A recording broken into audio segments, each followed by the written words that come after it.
project into its next phase of manuscript preparation and eventually submission. Next slide, please. Great. So just some broader motivations. I think the work that we're doing is, as Sarah mentioned, very, very timely, especially in the Western United States. The recent wildfires in California, especially in LA County, they really do serve as a tragic reminder of the rapid emergence, the scale, and the damage that these events can have. And to kind of clarify, there are many different contributors of these kinds of events. In fact, events may be short selling them, and we tend to think in the human dimensions world of these tragedies as longer term processes in fire management policy and climate change and variability and infrastructure investment and decay and shifting hydrological dynamics. But what's on the slide here is that one area we're really interested in looking at is this interface between the wildland urban settings, which we've seen growth over the last decades, which is a really key enabler of communities facing greater exposures to wildfire events. And this figure on the right is largely a composite indice, but kind of demonstrates a lot of that fire potential is really kind of concentrated on the West Coast. Next slide, please, Mary. So this is kind of where we started in September. This was our broader goal, and I think we're all happy to say that we haven't pivoted too much from that goal itself. So I'll speak a little bit about each of these key ideas in a moment, but broadly, we set out to understand mobility dynamics, short-term, long-term spatial dynamics, post-wildfires within California. We're also interested in, beyond these kind of demographic questions, we're also interested in the human dimensions of mobility, right? So who is moving, and to associate this with particular markers of social vulnerability. And then coming full circle, one of our objectives has always been to understand how we can support populations that are impacted by these hazards and disasters. So understanding the differential and uneven risks that these groups face is really core to our objective of informing government capacity decisions to support these populations. You can go to the next slide. Thank you. So to break that larger question down into two, what we hope is kind of two manageable components. The first one is this more quantitative side where, we're really wanting to describe, first and foremost, observed migration dynamics in California after a set of wildfires. And Ethan will speak to that later in the presentation. Beyond these descriptive measures, we would love to develop and are in the process of developing a model that's capable of predicting migration flows.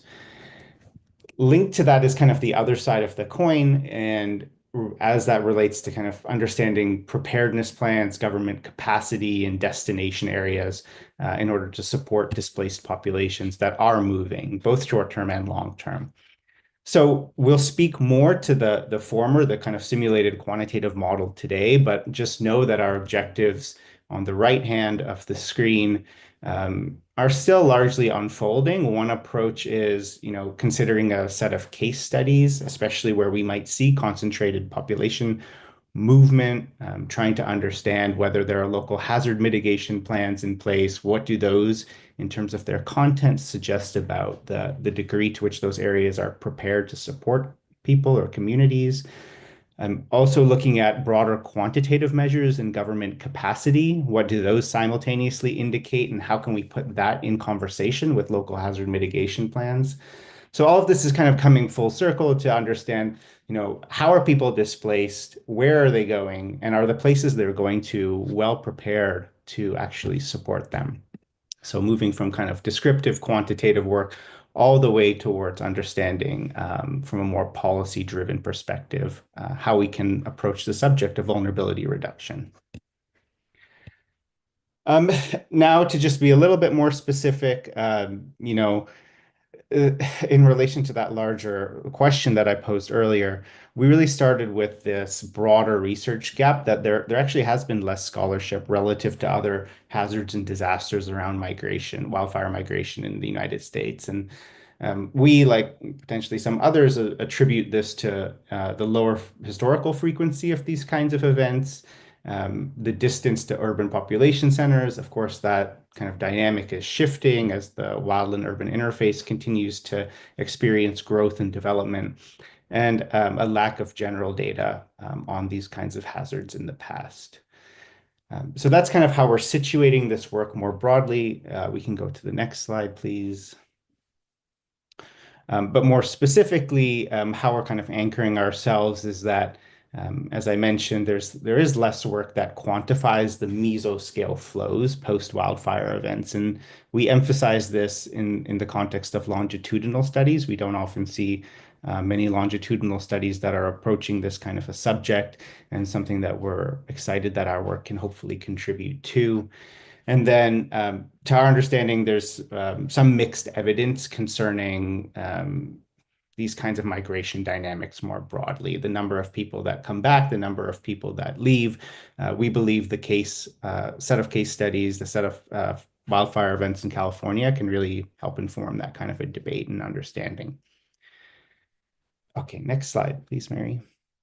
So I won't speak too much about this. I'll let my colleagues take the kind of the data set aspect further, but I put this slide here only to suggest that approaching an interdisciplinary question like this is really in the spirit of what that D4 event was about, right? We need to integrate multiple forms of data across multiple scales in order to understand both mobility dynamics and vulnerability, as well as vulnerability reduction. So the kinds of data that we're looking at and have been looking at over the last several months are, individual level data, socioeconomic data. We're looking at damage assessments and fire perimeters, specifically around the Tubbs and Camp Fire. We're looking at the relationships of mobility and migration flows. And then hopefully in the next several months ahead, we're going to start looking much more at how that can inform a selection of case studies around hazard mitigation planning and capacity building. So again, we will return to a slide like this later in the presentation, but want to foreground the importance of data integration, but also analytical integration between quantitative and qualitative approaches. Next slide, please. Okay, so yeah, I would say we have had quite significant progress since September. We've continued to work as a team of three, developing a shared understanding of the subject matter. I think especially in interdisciplinary research, we sometimes come in with our own set of understanding the problem, our own framing of the problem. So we've continued to advance a broader and shared understanding of what we're actually trying to accomplish here.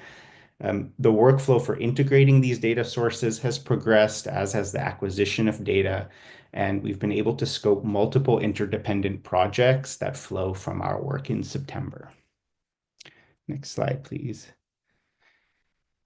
Okay, so what we've done and the influence of that workshop event. Next slide, please. Yeah, so I mean, Ethan, I think you created this, and I won't explain it too much, but there are a number of challenges that we've kind of encountered as it relates to data access, but also tragically in the context of the LA County fires, server shutdowns, and obviously everyone's aware right now of some scrubbing of data that's occurring across federal government websites. So our work and what we present today is situated within those larger data challenges.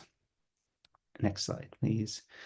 But we're really pleased to say that we have actually already submitted one concept manuscript for peer review that's come out of this work. And that is, if you could go to the next slide, around this subject of what we would call hazards gentrification. So as I mentioned at the beginning of this presentation, right, a large part of what we're trying to do is advance demography specific questions around mobility.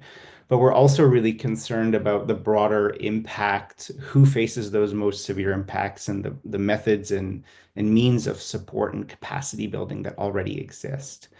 So one concern that we have and that is emerging in the wake of the LA County fires is, and many other disasters, quite frankly, is this notion of what we're calling hazards gentrification.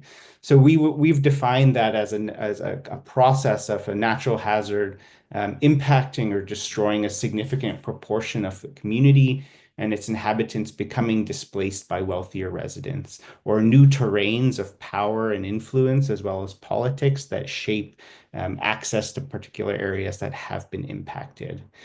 And this concept parallels many other forms of gentrification that we see more broadly in post-disaster settings, but also gentrification associated with sustainability-based initiatives at multiple scales, be it energy efficiency improvements at a household level or even at an urban landscape planning scale as it relates to urban greenery, for instance.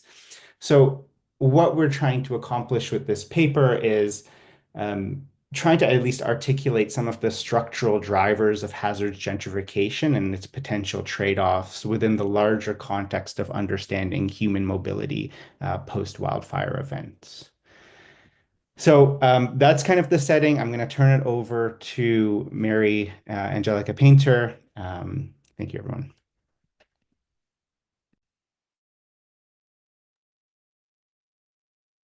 Thank you so much for that. Since it's been a couple minutes, I'm Dr. Mary Angelica Painter at the Natural Hazard Center at the University of Colorado Boulder, just to reintroduce myself. And building off of what Samir was just talking about, we also have these two manuscripts in progress that are building off of this specific analysis. The first, and where we're really situating today, is doing this predictive and observed migration after California wildfires. So what patterns of displacement and migration do we observe? And what basic descriptive statistics can we observe with those who are displaced? So very rudimentary demographic analysis, but more focused on this predicted and observed flows. Whereas the second paper is getting into this migration and capacity mitigation and capacity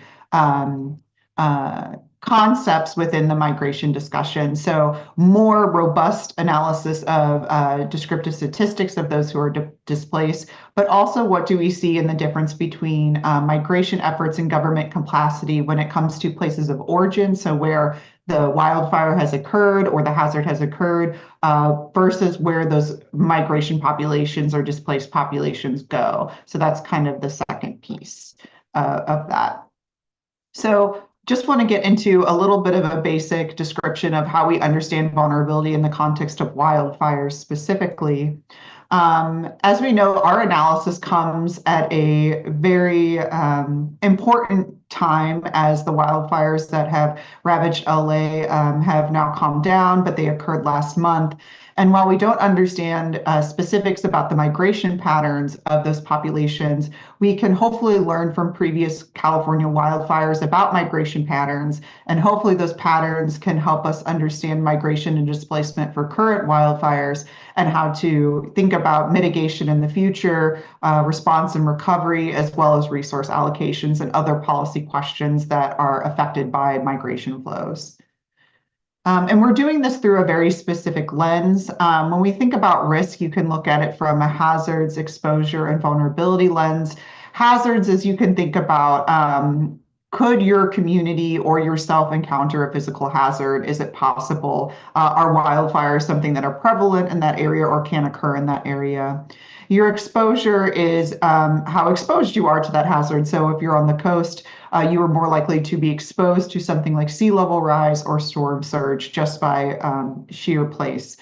And then vulnerability is, to what degree are you feeling the impacts of harm or the experiences associated with these exposures? So these are things where we talk about concepts such as social vulnerability, which is my area of expertise. So we're very much taking this like vulnerability approach, vulnerability lens to understanding migration and migration flows. So this diagram can just like help understand that there are different approaches to risk, but we're taking this vulnerability approach to this assessment. So what do we know about damages caused by wildfires? So from 2005 to 2023, over 100,000 structures have been destroyed by wildfires. And this indicates that there's broad economic and social impacts from natural hazards, especially wildfires. And these losses are only becoming more severe, lasting longer, recovery is becoming longer, and the hazards themselves are taking more time. Wildfires, the duration of them are becoming longer as well. And what we know is that wildfires are more common in the American West. They are widespread across the nation, but they're much more concentrated in the West. However, California bears that brunt of most of the wildfire risk. 7 out of 10 of these most destructive wildfires have occurred in California, with the top two being the Camp Fire and the Central LNU Complex Fire, or the Tubbs Fire, which are the two fires we're looking at for this particular assessment and analysis. And what we understand about disparities with natural hazards is that we know that there's human dimensions related to environmental change and natural hazard impacts that affect certain populations more than others. And these are based on social, economic, and political systems such as marginalization that can cause populations to experience these impacts at disparate points and at different magnitudes. But what we know about wildfire specifically is that in California, wildfire hazard potential is mostly located in communities with lower social vulnerability at the aggregate. So these are communities that are wealthier, better well off, and some of those other higher indications of what you might think of as resiliency, but they are better referred to as lower vulnerability. According to Schumann et al., affluence may coincide with wildfire occurrence in California, and this pattern may also help to fuel unsafe assumptions. Because something else that we also know, however, places with older populations, more low-income residents, as well as higher unemployment and lower housing values experience the greater impacts of these hazards and wildfires specifically. It's also good to note that when we try to look at things like social vulnerability or measures of vulnerability, there's also methodological reasons to maybe be a little cautious about assuming homogeneity in certain places within these scales. So if you look at one level of government, there might be a ton of heterogeneity within that spatial scale that might mean that there's vulnerable populations that might look on paper like they're better off, lower vulnerability, but they actually have these pockets of more vulnerable populations within those population demographics. So how do we connect this vulnerability to the context of wildfire? We know that environmental dimensions that lead to migration are not linear. These are very complex. Different systems interact with one another, and it also is dependent on the individual, household, and societal characteristics. So it's hard to put a causal mechanism or a singular reason for migration, but it's better for us to understand them as a more complex makeup of what leads to migration. However, we also know that the connection between migration and wildfire destruction remains understudied. So wildfires affect migration patterns non-linearly. So we know about structure loss and other housing problems, but this still remains underexplored. And that's what causes these subsequent relocations. But we can do a little more analysis there, and that's what this analysis is trying to get at. But in California, we also know that households in fire-prone areas may have less ability to move from hazards. So if we want to think about something like social economic status, there's lack of affordable housing options. So there highlights this need for more access to affordable urban housing and to reduce these hazard impacts to reduce vulnerability to wildfire. So this is something we do know, but it still remains murky on like how these migration patterns are within this more complex set of reasons or mechanisms for migration. So to understand wildfire in California, we're looking at these two case studies, and we have three considerations we're really bringing into this analysis. This first is this nonlinear effects, as we were talking about earlier. Wildfire migration is very complex. We also want to know the effects of the most destructive fires. So, what happens with wildfires that cause rampant destruction to homes and residential areas? And we also want to think about things like housing affordability and other socioeconomic and political factors that might determine migration or displacement, might end up causing populations to be displaced and unable to return. And so we're looking at the campfire and Tubbs fire, and as we showed in that graph earlier, they are the most destructive of the wildfires that are on record for that time period. And with that, I'll pass it over to Ethan to discuss the analysis so far. Thanks, Mary. Okay, next, please. So, like Samir shared this with you earlier, we face a lot of challenges. And when I was putting together results so far, this was the first figure I made. You know, after looking at all the things we got, I mean, we have a very ambitious agenda. But actually, I'm appreciating now how much we got done in these spaces of time, how much we got done during D4 in terms of our vision and scoping, and then how much we got done in these short spaces of time during which we actually had the data. All right, next, please. So the results I'll focus on today is the first part of our agenda, the migration flows as we understand them, the different data sources we have at different spatial scales, how we're using those, and then how we're trying to come up with something that we can simulate these flows in advance, so that we could take something like the LA wildfires right now, which are happening, and make an assessment of where we think folks are located, where you could reach them with services, and before we have actually administrative data on those questions. Yeah, thanks. So I think the three specific objectives that we'll be sharing the results on today, and the first of these is this decision to relocate or remain in place. One of the things we learned in the course of this analysis is that when you have a fire, even if you have an evacuation, folks may leave while the fire is going on. But it's not the case that everything in the fire is destroyed, and it's not the case that everyone who was living inside of the fire perimeter moves. So we wanted to understand, what does that look like? How many people remain behind, and what kind of factors are associated with that decision to stay or leave? Second, for those who do move, the question of where do they end up? Do people take it in stride? Do they move somewhere kind of nearby and wait for their house to be rebuilt? What kind of people are in that situation? And then other people take it, maybe they move across the country, and what factors into those decisions? Can we maybe stratify outcomes according to the resources or points of vulnerability that people have in different neighborhoods and different fire contexts? And then finally, this question of, from an applied demography perspective, I first got into working on wildfires because we, need to estimate the population in every city and county and every different jurisdiction. And after an event like this, that's just impossible to do. So can we have any kind of easy to use models that we can give to folks to understand those impacts, at least to, get a rough picture and with some assurance of accuracy? Next. So here is the different data pieces we have and the integration we did in order to accomplish those tasks. The different data sources are kind of these green boxes. The linkages between those green boxes are described in the yellow boxes without any arrows, because that would turn this into a spaghetti. Maybe somebody who knows how to do those complicated systems graphs.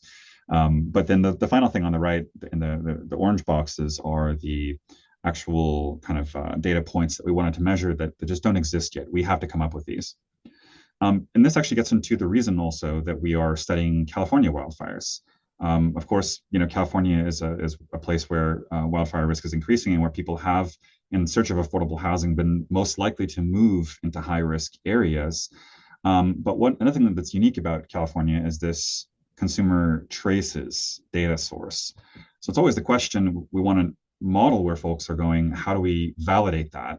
And our assessment was that this consumer traces data set was something unique to California, and it consists of longitudinal movements of folks based on hashed individual identifiers. So their privacy is protected, but we have repeated observations of what address they are at when they make contact with a financial institution, when they make a postal service address change. So it's a really unique and special data set, which we wanted to take advantage of for this project.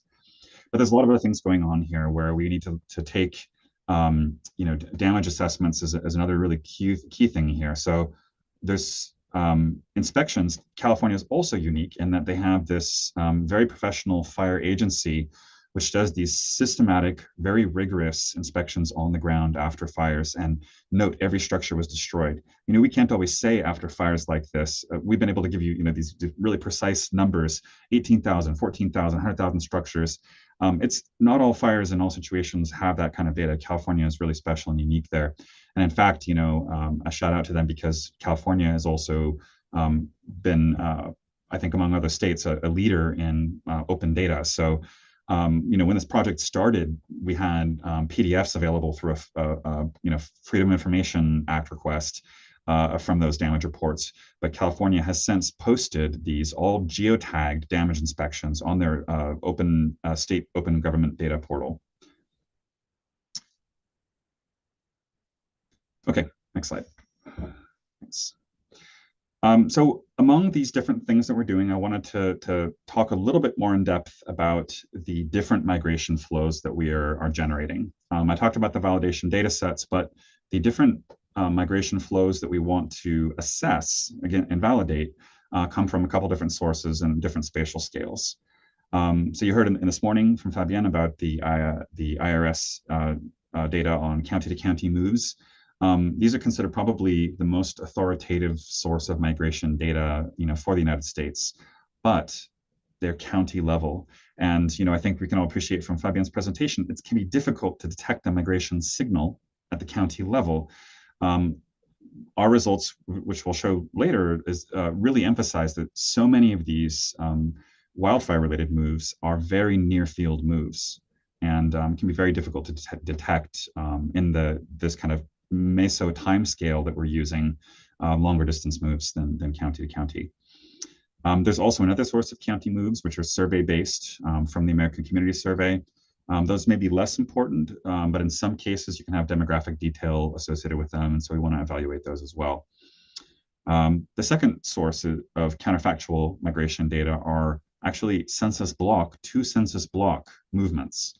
And I'm not aware that anyone has used these to study potential migration routes, but one thing that people have discussed is that the decision on where to move after fire is mediated by both your social networks, where do you have family and friends, and also where you work. And so we wanted to test, a postulate that maybe people move to where their employers are, they move closer to their job.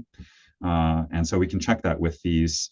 I won't even try to remember what that acronym is, but it's an acronym, and what this particular data product, the LODIS in the LAHD, is a origin destination data set. So individuals at the census block of residence are linked to the census block of where their employer is.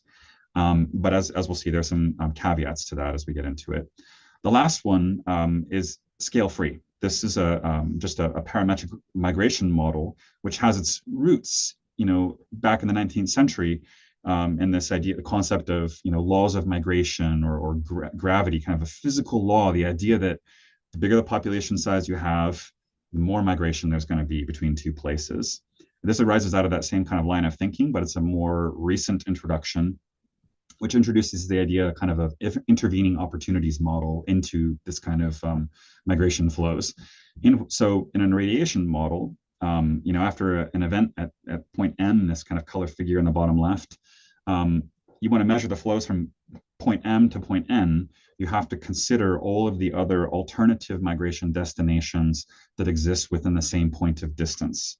So population size is still relevant for the destination N when calculating the attractive flow or the absorptive capacity in the radiation language.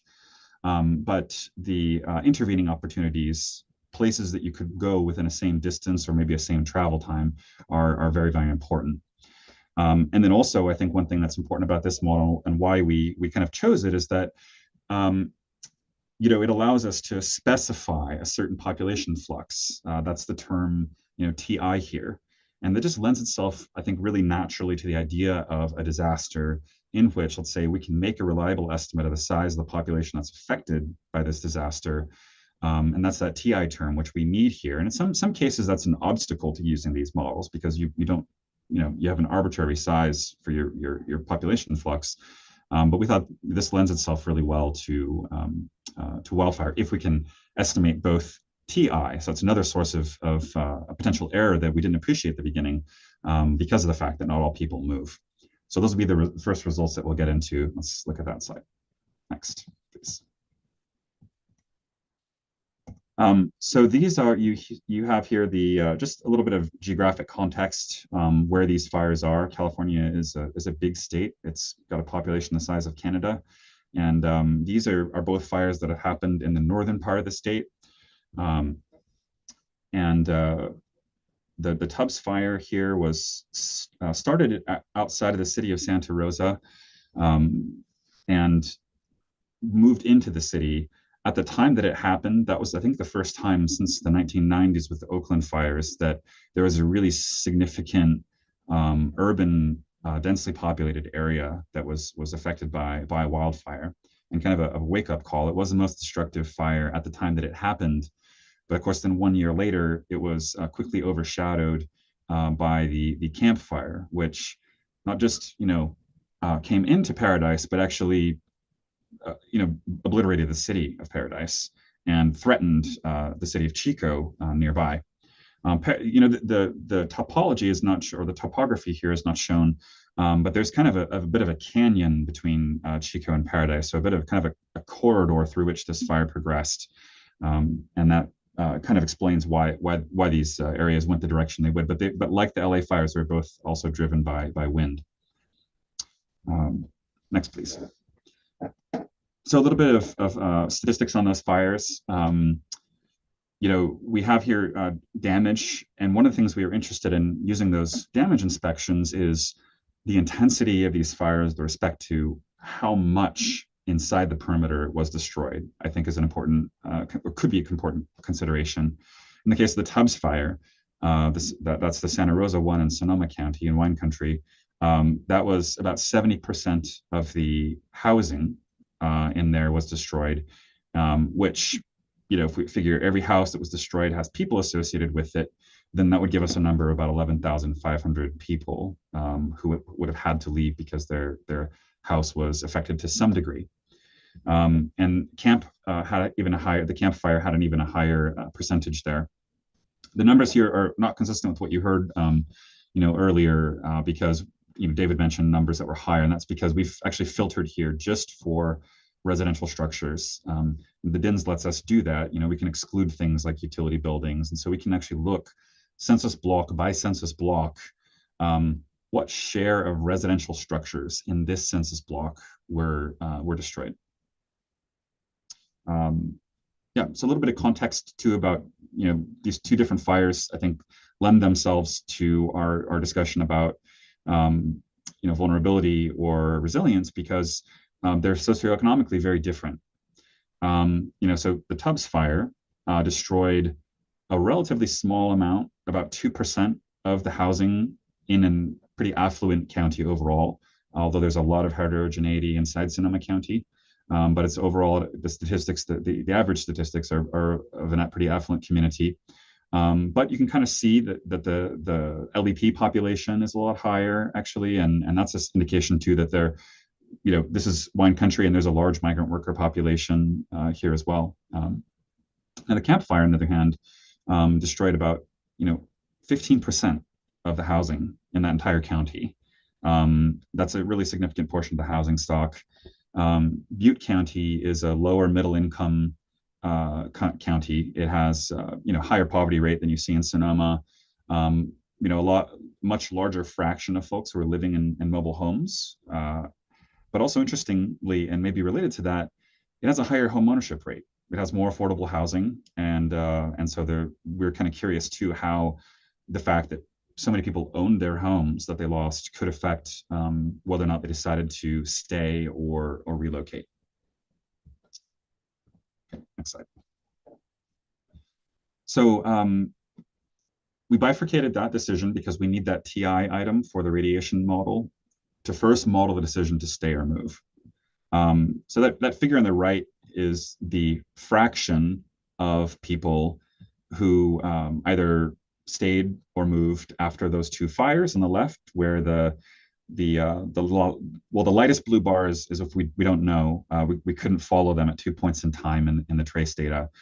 But the intermediate blue bar is the percentage of folks who stayed within that fire zone in the year following the fire, compared to an average year, which is on the right for the city of Paradise or the city of Santa Rosa, based on the American Community Survey. So whereas around 85% of people stay in place, the exact same home they were after in a year, only 33% or 1/3 or so of people in these fire areas were. But that was really remarkable to us how large that portion was. And then that's the last darker bars is the percentage of people who actually did move house, and so that's over half for these fires. And so that was actually surprising that despite their very different socioeconomic profiles, that those numbers were so similar between those two fires. So it makes us think maybe there's like these competing influences that are kind of averaging out. So next step was to see what influences those migration rates. So we linked census data from the American Community Survey to the census block groups where people who moved or didn't move lived. And so there's a potential ecological fallacy risk here that we are comparing neighborhoods and we don't know individual characteristics of movers. But we did find that, as you might expect, the intensity of the fire in your neighborhood is highly associated with the outmigration rate. That's reassuring. That's what we want to see. Interestingly, even controlling for damage, more people who live in areas with high-speed internet also move out. Maybe that's a sign there of affluence because we don't actually have the income in this particular model that we've run. So if folks actually do have thoughts about what covariates, I know that's one of the things Mary and I will be discussing as we go forward if we're putting the right ones in here.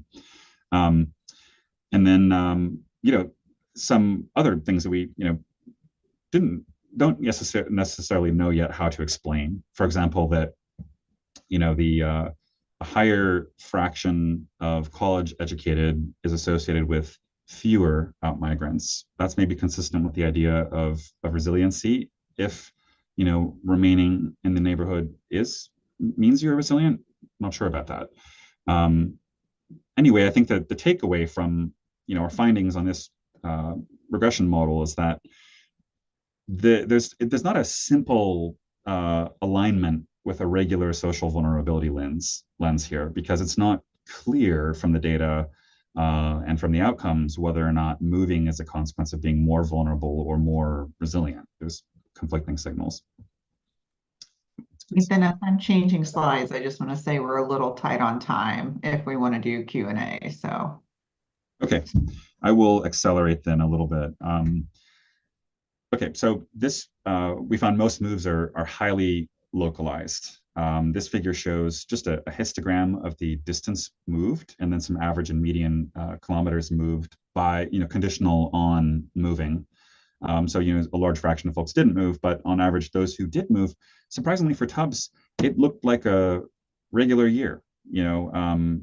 If you looked at how far people who moved before the fire when they moved into their neighborhood, that was about the same distance as they moved when they moved out of it for the Tubbs fire, and most moves are local. The Camp Fire was a little different. There were further moves there, and I think that's related to the fact that so much more of the housing was destroyed. There were fewer places that you could move and stay within the zone. Okay, next. I won't really dwell on this. There were factors we looked at. What was predicted move distance? I think our takeaway is that shorter distance moves might signal intent to move back, and so those folks who had more resources might have stayed closer. And I think that's also related to the Tubbs fire, the fact that, let's progress to the next slide. Thanks. So one of the things we wanted to apply here was a look at the outcomes for people, whether they were better or worse off or the same after their move. The only way we could really look at that without this individual level data is characteristics of the neighborhoods they lived in before and after. So the high and low SES are divided just one way simply right now on the basis of the education level. This high would be more college or higher, and low would be less than full college. So, there again here, I think most people ended up in places that were pretty similar. There wasn't, a radical amount of change between neighborhoods that they left. But in general, higher SES tracts were associated with flows to places where there was more rental housing, which maybe is a sign of availability, but also a higher housing cost burdens. And we think maybe that's because the higher SES folks are able to afford to stay in those neighborhoods after being displaced. So we want to work a lot deeper here, but this is kind of an initial preview, our first cut at that equity lens.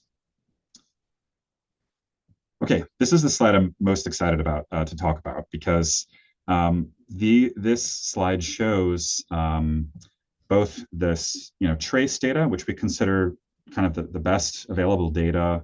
It covers almost the full population, around 90% or more of people who lived in the fire zone, based on our knowledge of those zones from the census.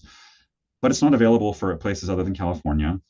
And it was a big reason of those red X's, because it was very hard to get these data. And so the question we had is, can we calibrate other models or test other models that are easier to find and to use to see how well they can predict those flows? And so the first step down from difficulty and accuracy is to the postal address change data. So to get those, you need to have names and addresses, which you can get from public records for landowners. That's only a select population, though. So we were curious if the knowledge we have about landowners is this representative of the information we have about the whole population and the trace data. And the answer is, yeah, pretty well, actually. So even if we look only at those people we can find postal address changes for, that maps reasonably well to the trace data. The next step down is this publicly available commute flow data, and there it's actually a lot less accuracy. I mean, they're in the same order of magnitude, but for example, if you were to look at the Tubbs fire and say if people move to where they work, then 29% of people would have moved to somewhere else in Sonoma County, which is pretty accurate. But you would say about a third of people you think went to a different city somewhere else in LA. I'm sorry, in California.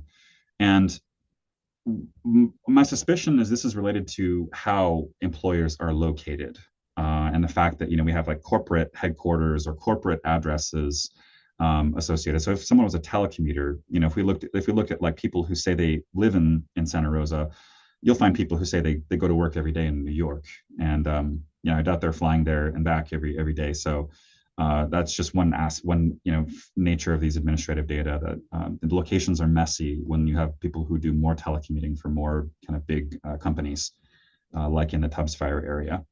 In the Campfire area, where that's less the case, these are more people who work in small businesses and local businesses, the postal address changes were much more, the commute flows were more correlated with the actual relocations. And then the last one is the radiation model. So in the radiation model, we have a version of it that's used and shown, the results of which are shown here, in which absorptive capacity of a location is not just the population, but it's actually the amount of housing, ready to move in housing, non-seasonally vacant housing in every census jurisdiction that we can get data for, And that's the basis by which we model absorptive capacity. And, you know, it's not perfect, but it does reasonably well. It does overstate the number of people who stayed in the immediate vicinity. And that's probably because, you know, we're not, I think we did account for the destroyed housing in the vicinity, but it's yeah, something we'll look into tweaking more. And we haven't got the results yet for the campfire, but it does look like you know, these models could be with some more calibration, maybe published, and then we've, you know, published those with coefficients, and folks can use them in the context of other fires if we find that they do generalize to more and more fires. Ethan, Right. we're gonna have to. We really need to finish because we don't have. Yeah, we're away. Let's skip the findings slide then and just go to the last one, or the next to last one in terms of the D4. We can just kind of talk a little bit about what D4 did for us and what our roadmap is. And oh, that's okay, because most of the audience doesn't know D4. Oh, gotcha. Yeah, yeah. So. Is it okay if we just leave the screen up? It's kind of like sure. Thank you. All right, floor is open. If anybody has questions or comments, I might just call on Anne Bostrom if she's there. Let's see. She might not be. Let's see. Anybody raise your hands, comments? Okay, do you want to offer any comments, Anne? Be having trouble getting people. Sorry, team. Okay. There we go. Oh, thank you. Well, excellent presentation. I'm sorry we didn't get to hear the last little bit of it. And I really appreciate that you guys have made so much progress. That's really exciting. I guess one question is that you've managed to find these data and you're looking at how they map across, and it looks like it looks very promising in terms of the postal address change data. Would you consider then switching to that? I'm wondering what the ultimate goal is of if you wanted to try to move your model and predictions out of California. Yeah, that's the hope, that if it looks like the postal address change data work and do map, you know, that they are representative of the general population, not just those whose names appear in public records, that could be, you know, give more trust. I think those are already pretty trusted, but also just making it aware to folks about that option. But I think the hope is really is holding out that we can validate against those change of address data for fires that maybe didn't happen in California.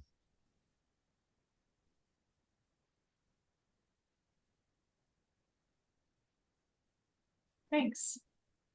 Anybody else? Okay, Deborah. Yeah, a lot of talk. Yes, go for it, Deborah. Great. Hi, just a very quick question. Great presentation, really interesting stuff. You mentioned wanting to predict migration or mobility and migration, but I'm also wondering if you equally want to predict staying, like what predicts, it might not just be the absence of what predicts migration. And I think both are really valuable in the context of understanding fire risk and who's, you know, exposures. So that's my question. Nice. Thank you. I can take that, but if Samir or Mary, if you guys have thoughts too. Yeah, I haven't spent that much time on it. I think initially we did find like it was kind of surprising that there was so consistent between those two fires. But we have so many fires in California. You saw from well, those of you who've followed wildfires there realize, like, you know, a very significant fraction of the state has burned in the past, you know, 10 years. So we have a lot to work with and see if we do find differences. The hard thing is if they're the same, it's very hard to explain. Yeah, I just want to add on to, like, I think understanding who stays definitely does need to be integrated in part of this analysis too, because like, are people staying? Is it that we're seeing people are staying because they're moving with someone who's very close by? And we just don't have that level of analysis to understand those short moves. Are people staying in damaged homes? Like that would be a public health consideration if people are doing things like that, especially if they're staying around debris and like the toxicity of the aftermath of wildfires. So yeah, definitely, that's a great point. I really appreciate that, Deborah. Glad you mentioned that, Mary, because yeah, that's right. Like I had an image up there showing that like in this particular block that had burned in California, there were still 2 houses there. And we saw that in Paradise as well. I went on a field visit with some folks from CSU Chico, and we saw RVs everywhere. We saw people with tents on their burned out lots, and so we think that might be related to the fact that this was an area where people did own. A lot of them were residents, kind of homeowners who owned their land, and were staying on it. Even not just when their house was partly damaged, but actually when it was totally destroyed. They maybe were staying in a vehicle on it. And so, maybe one thing that we thought about too is like maybe remote sensing and imagery of kind of what's on the ground there could be useful in an after response. So Anne has a thought in the chat, but Anne, you can go ahead and unmute. Sure, thank you. Yeah, I have just a question about counterfactuals. I've really enjoyed seeing that you were thinking about that, and wondering how you would advise others to think about designing their counterfactuals for research on either changes in mobility or in migration due to hazard events.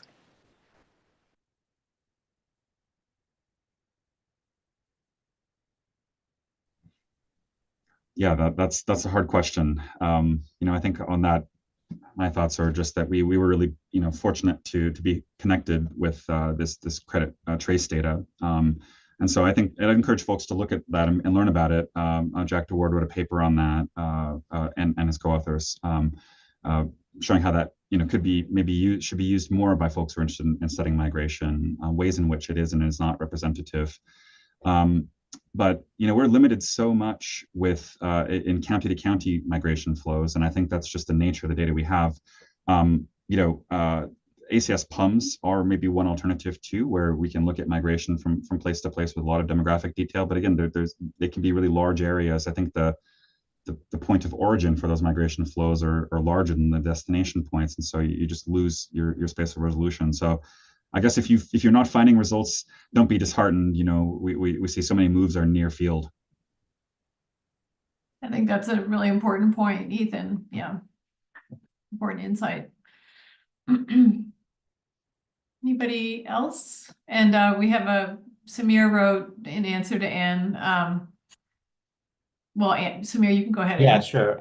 Just to add to Ethan's earlier answer, and I think there was a question from Barbara, I believe, in the chat, but I think around whether we were thinking about extending the analysis to Canada. I think, yeah, the hope is to extend the analysis more broadly than the Western US, but I think our team is also uniquely positioned to employ a mixed methods research design. So even where we might see varying degrees of overlap between the extent to which postal address change data, for instance, is representative in areas where it may not be. I think that's where the benefit of that mixed methods approach, more maybe potentially qualitative approaches, could play a huge role in helping us understand and improve the context-based application of these models. Thanks. I just also want to, Patrick wrote a great suggestion about the tie between broadband and housing population and housing density. I don't think we considered that as a point, Patrick, so we really appreciate that, and we'll definitely build that into the analysis. I think that's a good observation. Thank you so much for that. Thanks, Patrick. I didn't see that. Great. Well, thank you all. Oh, here it is. Patrick wrote in the Q&A on the webinar. So if you click on the Q&A, I think you'll be able to see it. Thank you all. Thank you to Ethan, Mary, and Samir.